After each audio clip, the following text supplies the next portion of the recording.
Let's take a look at using the built-in styles in Word 2010.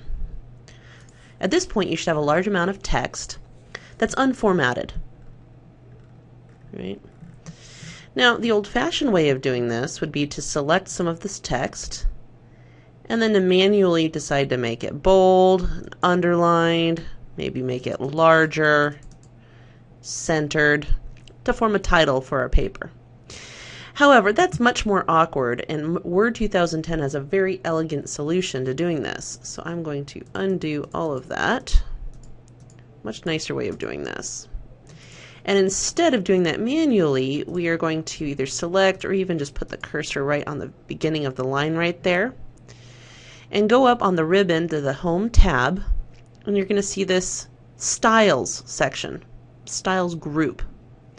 Now, if you put your cursor over these, you're going to see that that text, that color model's text, is going to change. And in fact, if you click on this little arrow right here, you can see all the different possible styles. Now, I'm going to grab the title, because this is the title of our document. So I'm going to choose to make this a title. And then I'm going to come through and select other areas here. I'm going to turn this one into a heading 1. Maybe this one's also a heading 1. And then here, this is going to be a heading 2. Heading 2. Heading 2. And a heading 2. Now those look kind of nice, but there's a lot more we can do with this. So the next thing I'm going to do after I've selected and declared these various items to be different levels of heading and titles, I can go back up to the ribbon to this Change Styles button, and there's a couple options. The style set is going to go between different whole formats. Okay, so you can pick whichever one you like.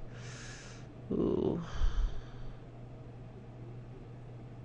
I think I'm like the fancy. Feeling colorful today. There we go. So we've got the fancy for me, and you can pick whatever style you like. But I'm still not quite happy. I don't like the red. So if I go back up to this Change Styles button, I can then specify colors. And not just individual colors, they have entire color palettes that go together. So right now we're using the Office palette. There's grayscale, all sorts of different ones.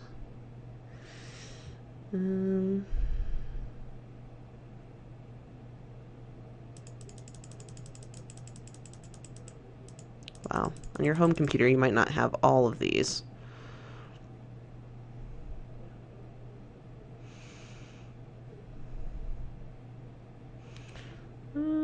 I'm going to go with Solstice. Nice orange color. You can also play with the fonts, okay, which will change the way the document looks. If I want to, you can actually play even more with the styles if you'd like. If you go up here underneath this Change Styles button, there's this little button right down here. If you click on it, you pop up all the different types of styles. And at the bottom there are these buttons, and you can make your own style. Okay, and it'll give you all the information how to make your own style. You can also manage the various styles, adjust how they look, and whatnot. I'm not going to play with that here, but if you want to play with that, that can be a lot of fun.